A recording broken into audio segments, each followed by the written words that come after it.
For this Steam Next Fest, I only had one afternoon to complete as many demos as I could in one session, so let's take a look at everything I played.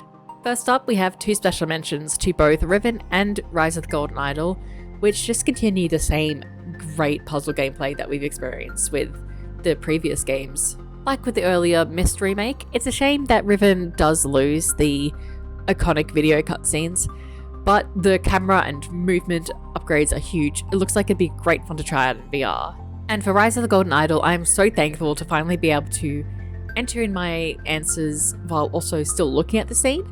However, I did also find I was always moving the windows in the scene because there were so many of them, which was a little bit annoying, but the game's still going to be fantastic and I'm going to play it day one if I can. Fera the Hunter Tribes is an open world action RPG that combines the feeling of Monster Hunter and Ark. This game has incredible potential to be a great fun online co-op game. As with a lot of these demo games where I don't get a lot of time to spend with them, I feel like the demo itself is what kind of held me back a little bit in my appreciation of it. All of the movement and the combat and the exploration look fantastic in all the trailers, but it just takes so long to get to anything in the demo. The tutorial isn't fleshed out very well. It took me way too long to even finish the first couple of quests in base building. I didn't even get up to the combat. So I think that this game would have done a lot better if it had focused a little bit more on the combat that it seems to push as more at the forefront focus. Only Ways Down is a simple but challenging platform physics navigation game about a cat making his way off a tall tower. If you like those really challenging climbing games like Only Up, you'll enjoy this for sure.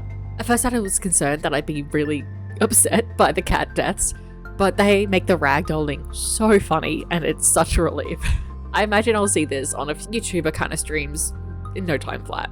Kato is an adorable puzzle game where you play as a cat and a piece of toast to find the laws of physics together. There is so much challenging logic to the puzzles as each character's separate and combined skills really put your logic to the test.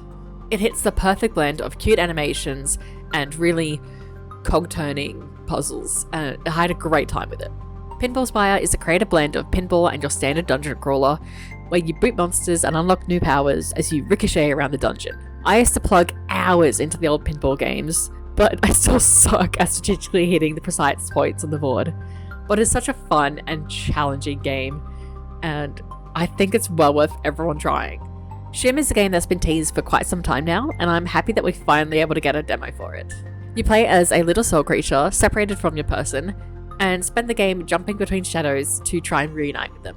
There is a lot to explore in each of the different scenes with so many different objects and critters to interact with. It's such a just wholesome little game with low stakes, perfect for cozy gamers. I've run out of time, so come back for part 2 where we'll discuss even more games, including my favourite of the Next Fest.